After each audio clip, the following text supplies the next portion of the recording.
بسم اللہ الرحمن الرحیم۔ حضرت علامہ شیخ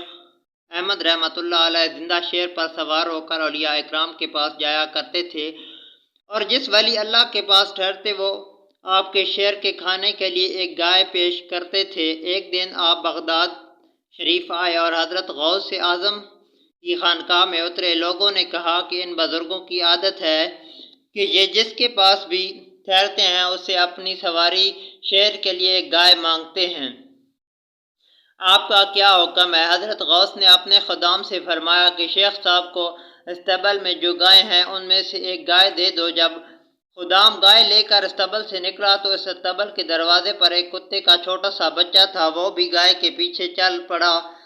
جب گائے شیر کے آگے لائی گئی اور شیر نے گائے کو کھانے کا ارادہ کیا تو کتے کے چھوٹے سے بچے نے فوراً شیر پر حملہ کر دیا اور شیر کو چیڑ پار کر کھا گیا۔ یہ منظر دیکھ کر شیخ احمد رحمۃ اللہ علیہ نے حضرت غوث پاک کے پاس آئے اور آپ رحمۃ اللہ علیہ کے ہاتھ مبارک پر بوسہ دیا اور توبہ کی۔ غوث اعظم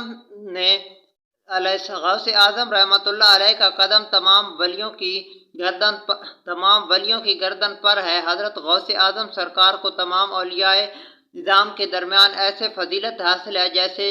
آقا جانم حضرت محمد مصطفیٰ صلی اللہ علیہ وآلہ وسلم کو تمام انبیاء پر،